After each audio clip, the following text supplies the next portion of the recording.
Today, the Dalai Lama has confirmed the institution will continue. The Dalai Lama has told followers that the role that he embodies will continue after his death. The Dalai Lama has announced that he will have a successor, ending speculation that he could be the last person to hold the title. 2 जुलाई 2025 को अपने 90वें जन्मदिन से कुछ दिन पहले तिब्बती धर्मगुरु दलाई लामा ने एक ऐतिहासिक घोषणा करते हुए स्पष्ट किया कि उनकी पुनर्जन्म की परंपरा समाप्त नहीं होगी, बल्कि वे खुद सुनिश्चित करेंगे कि अगला दलाई लामा पारंपरिक तिब्बती बौद्ध पद्धति से चुना जाए। दलाई लामा ने साफ शब्दों में कहा कि उनकी मृत्यु के बाद भी दलाई लामा की संस्था समाप्त नहीं होगी। उन्होंने कहा कि यह परंपरा जारी रहेगी और अगला अवतार तिब्बती धर्मगुरुओं की सहमति और गदेन फोर्डंग ट्रस्ट की निगरानी में खोजा जाएगा। मेरे बाद मेरा उत्तराधिकारी कहां और कैसे जन्म लेगा, इसका निर्णय केवल तिब्बती धार्मिक परंपराओं और मेरी मर्जी के अनुसार होगा।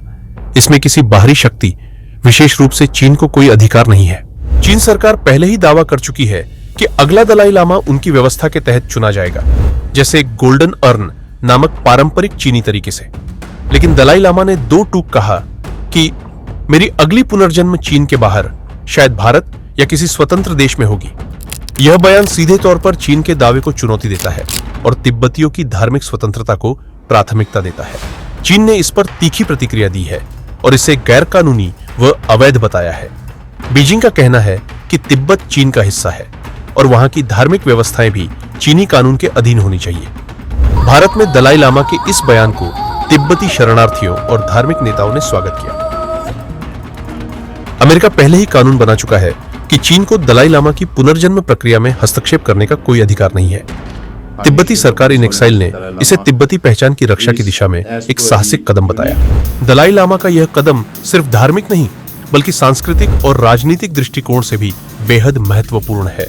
यह तिब्बती लोगों के लिए आस्था, पहचान और आत्मनिर्णय का प्रतीक बन गया है।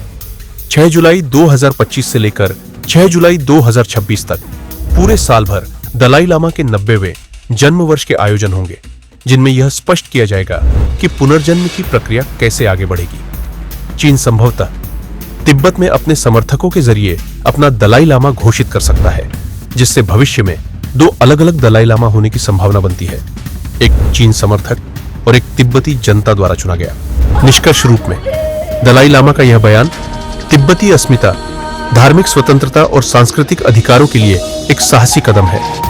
यह चीन की दमनकारी नीतियों के विरुद्ध आध्यात्मिक प्रतिरोध का प्रतीक बन गया है, जिसकी गूंज विश्व राजनीति में भी सुनाई दे रही है।